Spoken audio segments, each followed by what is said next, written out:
Individual capacitors can be connected together into combinations having either a larger or smaller capacitance.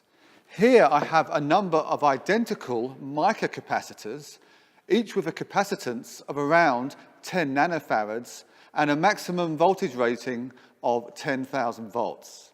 I can check their capacitance using this capacitance meter.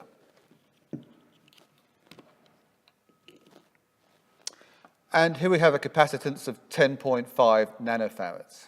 If I take two of these capacitors, I can either connect them in parallel, like this, with both the top plates connected together and both the bottom plates connected together, or I can connect them in series, like this, with the bottom plate of the first capacitor connected to the top plate of the second capacitor.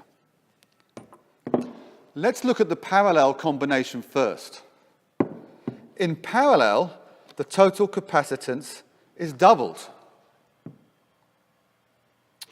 whereas in series, the total capacitance is halved.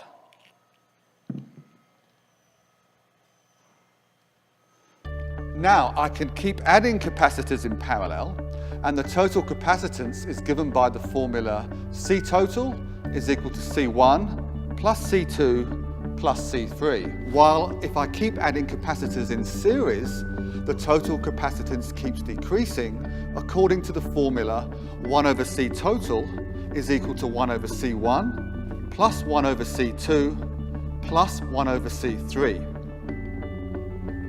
Now, you may be wondering why you would want to connect capacitors in series if the total capacitance keeps decreasing.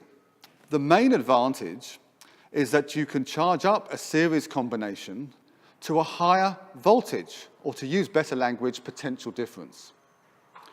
This is because the maximum voltage rating of each capacitor in series adds up. So each of these has a voltage rating of 10,000 volts.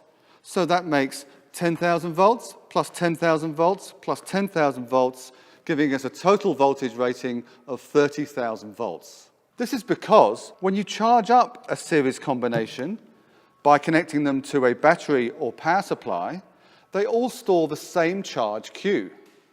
But the total voltage is shared between them according to V is equal to Q divided by C.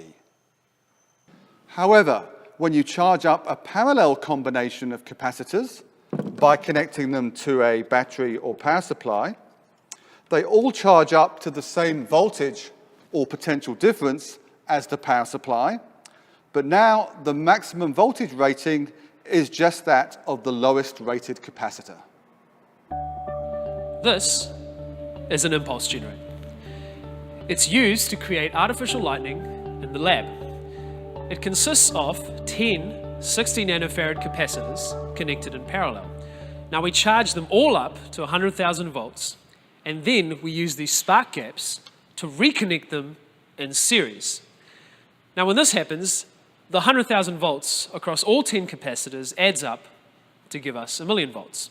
And we're going to take that voltage and we're going to discharge it all right here across this gap to give us lightning.